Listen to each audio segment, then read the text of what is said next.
السلام علیکم، میں ہوں حافظ سرفراز ترین اور آپ دیکھ رہے ہیں الفرقان اردو ٹی وی۔ سامعین، اس وقت میں موجود ہوں ڈاکٹر وحید الرحمان قریشی صاحب کی کلینک پہ۔ آج میں خلباٹ آیا تھا تو ان کے ساتھ ہمارے دیرینہ مراسم ہیں۔ آپ جو ہیں بطور MSDH اسپتال ہری پور کام کر چکی ہیں اور گریڈ 20 سے جو ہے ہری پور ہاسپٹل سے ریٹائر ہوئے ہیں۔ تو آج ان کے حالات زندگی، ان کی بایوگرافی اور ان کے ملازمتی سفر کے حوالے سے جانتے ہیں اور ان سے پوچھتے ہیں کہ انہوں نے وہ کب اور کہاں پیدا ہوئے اور اپنی ابتدائی تعلیم کہاں سے حاصل کی۔ جی ڈاکٹر صاحب۔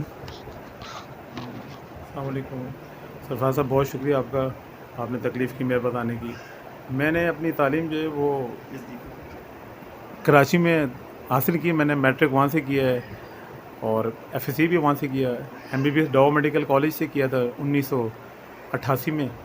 اس کے بعد وہاں کے حالات تھوڑے سے خراب ہو گئے تھے تو یہاں پر ہم ہری پور میں شفٹ ہو گئے اور 1991 میں یہاں پر محکمہ صحت کے اندر نوکری سے ملی تھی مجھے، تو وہ شروع کی میں نے۔ اور 1997 سے میں مختلف قسم کی مطلب کہ نا ایڈمنسٹریٹو پوسٹ پہ رہا ہوں۔ CHKTS کا انچارج رہا ہوں، سرائے احمد خان ٹائپ ڈی اسپتال کا انچارج رہا ہوں اور ٹراما سینٹر کا انچارج رہا ہوں۔ جہاں مجھے مطلب کہ نا میرے محکمے نے مجھے خدمت کا موقع دیا، میں وہاں پر یہ کرتا رہا ہوں اور آخر میں تقریباً 3 سال میڈیکل ڈپارٹمنٹ میں نے کام کیا ہے۔ وہاں سے میری مطلب کہ نا ریٹائرمنٹ ہوئی ہے۔ اچھا ڈاکٹر صاحب، بطور ڈاکٹر اور بطور ایڈمنسٹریٹر آپ کا کام کرنے کا تجربہ کیسا رہا؟ میں نے اپنے پاس پوری کوشش کی کہ نا میری وجہ سے اپنی میں نے نوکری مطلب صحیح طریقے سے کر سکوں اور جو ہمیں مطلب کہ اللہ کی طرف سے جو ذمہ داری ملی ہے اور محکمانہ جو ذمہ داری ملی تھی اس کو پورا کرنے کی کوشش کی ہے، تاکہ مطلب کہ نا میں خود بھی کوشش کرتا رہا اور میری ٹیم تھی ان کے ساتھ ان سے بھی یہی کوشش کرتا رہا کہ نا وہ لوگوں کو اچھی سروسز پرووائڈ کر سکیں۔ میرا تو یہی ٹارگیٹ رہا ہے، میں نے کوشش کی ہے اور الحمدللہ میرا ضمیر مطمئن ہے۔ میں مطلب کہ نا اپنے جو میرا کام تھا میں اس میں کافی حد تک کامیاب رہا ہوں۔ اچھا ڈاکٹر صاحب، آپ کے دور میں کرونا کا دور تھا، جب آپ MS تھے اس وقت کرونا بھی چل رہا تھا، تو وہ ایک بڑا ٹف دور تھا۔ اس دوران یہ سروسز آپ کو دینے میں کن مشکلات کا سامنا کرنا پڑا اور یہ ٹارگٹ جو ہے اور یہ مشکلات پر کس طرح آپ نے قابو پایا؟ اصل میں مجھے پہلے بھی اتنی بڑی ایڈمنسٹریٹو پوسٹ کا تجربہ نہیں تھا، مگر یہ کہ اللہ نے بڑی مدد کی۔ میرے ساتھ جو میری ایڈمنسٹریٹو ٹیم تھی وہ کافی مطلب کہ نا مطلب فعال قسم کی ٹیم تھی، بڑے ایکسپرٹ قسم کے لوگ تھے اور صبح سے لے کے شام تک ہم یہ کام کرتے تھے۔ اس کے اندر لوگ بہت زیادہ ڈرے ہوئے تھے کرونا کے دنوں کے اندر، اور نہ ہم نے مطلب کہ نا بڑے اچھے طریقے سے مطلب کہ نا ایک فرنٹ پہ رہ کے کام کیا ہے۔ ہمارے ٹیم کے اندر ہمارے ایک DMS تھے ڈاکٹر صغیر صاحب، وہ بھی بیچارے جو نا اسی کرونا کی بیماری کے اندر جو نا وہ مطلب اللہ کو پیارا ہوئے۔ ہم نے پوری کوشش کی، جتنا ہمارے ذمہ جو کام تھا وہ ہم کرتے رہے اور کرونا کے دنوں کے اندر ہم نے یہ انشاءاللہ یہ کافی ہمارے ہری پور کے لوگوں کو پتہ ہے، ہم نے DHQ ڈسٹرکٹ ہیڈ کوارٹر اسپتال کے اندر بہت اچھے طریقے سے کام کیا ہے۔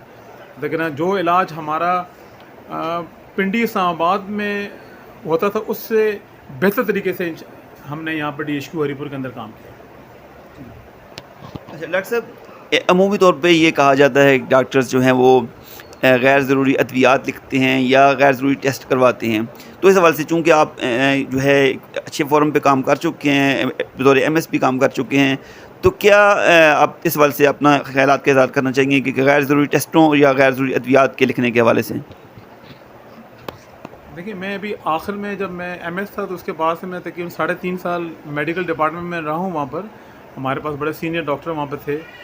ہم نے مطلب کہ نا کبھی شاذ و نادر ہی ایسا کبھی ہوا ہوگا، ہم نے کبھی ایسی چیز نہیں دیکھی کہ کوئی بندہ مطلب کوئی ایکسٹرا قسم کے انویسٹیگیشن کرا رہا ہے یا مطلب کہ نا کوئی ایکسٹرا قسم کی میڈیسن وغیرہ لکھ رہا ہے، تو اس قسم کی چیز میں نے نہیں کبھی ایسا غور کی۔ سیکٹر کے حوالے سے بات کرتے ہیں، اس طرح کی لوگوں کی یہ تاثرات ہوتے ہیں، آپ کیا کہنا چاہیے؟ نہیں، پرائیویٹ سیکٹر کے اندر اگر کوئی بندہ اس قسم کے اگر کوئی کام کرتا ہے مطلب جو غیر اخلاقی اگر ہو تو اس میں اس کو احتیاط کرنی چاہیے کہ مطلب کہ نا کہ ہم بھی مطلب کہ نا کسی کو جواب دہ بھی ہیں، اپنے ضمیر کو مطمئن کریں، اللہ کو بھی ہم جواب دیں۔ تو جو مطلب کہ نا اس قسم کے اگر کوئی اگر کام کرتا ہے تو میرے علم میں تو ایسا کوئی نہیں میں نے دیکھا وہاں پر DHQ کے اندر. میں وہاں پر رہا ہوں آخری 3.5 سال وہاں پر. تو اس میں بڑا احتیاط کرنی چاہیے اگر کوئی بندہ اس قسم کے کام چاہے گورنمنٹ سیکٹر کے اندر سرکاری سطح پہ کرتا ہے یا پرائیویٹ سطح پہ کرے, اس میں ذرا احتیاط کرنی چاہیے. اچھا ڈاکٹر صاحب بہت شکریہ. اس میں ایک چیز آپ سے پوچھنا چاہوں گا, آپ نے بطور انچارج ٹراما سینٹر بھی کام کیا ہے, تو ٹراما سینٹر سے ریفر کرنے کے حوالے سے بہت زیادہ مسائل ہوتے ہیں جی, اکثر مریضوں کو ریفر کر دیا جاتا ہے, تو کیا وہاں پہ ڈاکٹرز جو ان سے ہوتے ہیں مختلف شعبوں کے, وہ آن کال نہیں ہوتے ہیں کہ اس طرح کی کوئی اساتذہ ہو یا کوئی اس طرح کا مسئلہ پیش آ جائے تو ان کو بلا لیا جائے؟ تو آپ یعنی بینگ ایک سینئر ایڈمنسٹریٹر آپ کام کر چکے ہیں, تو کیا تجویز دیں گے کہ اس ٹراما سینٹر کو کس طرح فعال کیا جا سکتا ہے؟ اصل میں آپ کو بتاؤں, میں خود بھی 7 مہینے جو نا ٹراما سینٹر کا انچارج رہا ہوں, اور ٹراما سینٹر ہمارا جو ڈسٹرکٹ ہری پور کا ہے اس کے اندر بہت ہیوی لوڈ ہے, اس میں بہت زیادہ مریض ہوتے ہیں وہاں پر. اور مطلب کہ نا ہمارے جتنا ہو سکتا ہے وہ بیچارے ڈاکٹر ہم نے ڈے بائی ڈے جو ہے نا ہم نے ڈاکٹروں کو بڑھاتے رہے ہیں وہاں پر نا. اس کے باوجود جو ہے نا وہاں سے ہمریضوں کا اتنا زیادہ رش ہوتا ہے کہ اس کو کور کرنا بڑا مشکل ہوتا ہے. ہمارے کچھ فیلڈ ایسی ہیں جس کے اندر مطلب کہ نا ہمارے پاس ڈاکٹرس ہی نہیں, جیسے نیورو سرجری ہے اس کے مطلب کہ ڈاکٹر ہمارے پاس نہیں ہوتے, کوئی ہیڈ انجریز وغیرہ ہوتی ہے, ہمیں مجبوراً جو ہے نا ان مریضوں کو ہمیں کہیں ریفر کرنا پڑتا ہے. اب آپ دیکھیں پہلے مجھے وہ وقت یاد ہے, آج سے 25-26 سال پہلے کی بات ہے, جب میں DHQ میں کام کرتا تھا, کوئی ہارٹ بریک کا پیشنٹ آتا تھا وہ بھی ہم ریفر کرتے تھے, مطلب کہ نا یہ CMH ریفر کرتے تھے, CMH راولپنڈی یا CMH ایبٹ آباد یا ایبٹ آباد کمپلیکس میں. اب اللہ کا فضل ہو گیا, ہمارے کارڈیولوجی ڈپارٹمنٹ کے اندر اتنے ماشاءاللہ FCPS ڈاکٹر آ گئے ہیں, وہ ساری ٹریٹمنٹ خود ہی مینیج کرتے ہیں اور پیشنٹ کو اپنے پاس ICU میں رکھتے ہیں.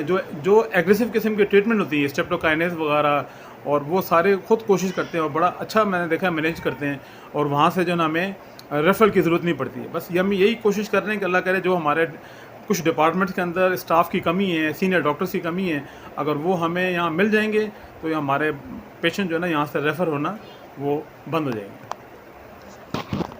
اچھا ڈاکٹر صاحب نے بہت پیاری گفتگو کی. ڈاکٹر صاحب کو ہری پور میں اور محکمہ صحت میں مین آف پرنسپل اور مین آف کریکٹر کے حوالے سے جانا جاتا ہے. اللہ پاک ان کی عزتوں میں اضافہ فرمائے. بہت شکریہ ڈاکٹر صاحب, اپنے ٹائم دیا. Thank you.